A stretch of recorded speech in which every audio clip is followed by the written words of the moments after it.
Hi guys! Welcome to my YouTube channel po. New day, new video po tayo ngayon. Ang pag-usapan po natin tungkol po sa mapapaagang release ng pensyon for the month of January 2026 po. Okay, dahil nga po ang January 1 po ay holiday at ilang araw din pong holiday at may weekends po. Mamumove po, supposed to be yung January 1 po natin sa December 26 po. Sa ating mga first batch po, kung ang contingency date po ninyo ay nasa 1 hanggang 15, kayo po ay tinatawag po nating first batch po. Dahil kayo po ay first batch po, makukuha po ninyo ang inyong January 2026 monthly pension sa December 26, 2025 po. Kaya sa ating mga SSS pensioners po dyan na first batch, abang-abang na po kayo sa inyong mga ATM accounts. Kung meron naman po kayong online banking, madali po natin itong ma-check kung ito po ay dumating na po sa December 26 po. Sa ating mga SSS pensioner po, kung kayo po ay naka-receive ng December 26 po, paki-comment na lang po sa ating video para po ang ilang mga subscribers po natin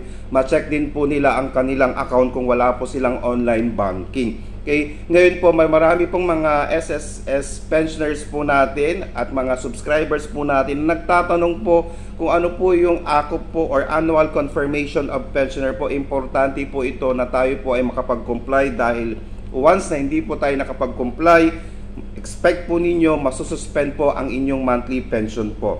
Okay, birth month po ng retiree pensioner po natin, ayan po, kung kayo po ay nasa 80 years old and above, birth month po ninyo. Kung kayo naman po ay total disability pensioner po, birth month po ninyo kayo mag-comply. Kung kayo naman po ay survivorship pensioner po, birth month po ng deceased spouse po ninyo. Kung kayo naman po ay dependents pensioner po, birth month po ng deceased parent po ninyo. Tandaan po natin, meron na lang po tayo hanggang 31 para po mag-comply ng ACOP or Annual Confirmation of Pensioner po. Ulitin po natin sa ating mga SSS pensioner po na first batch po, abang-abang na po kayo by December 26 po, 2025 dahil darating na po ang inyong January 2026 monthly pension. Mapapaaga po ito dahil nga po ilang holidays po meron tayo, weekends pa po, so mamumove po siya ng December 26 po. Kaya sa ating mga SSS pensioners po na may mga online banking, paki-check po at paki-comment po dito sa video na to para po ma-share po natin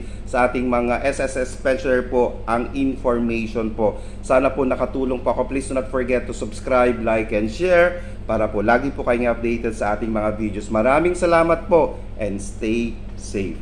Bye-bye!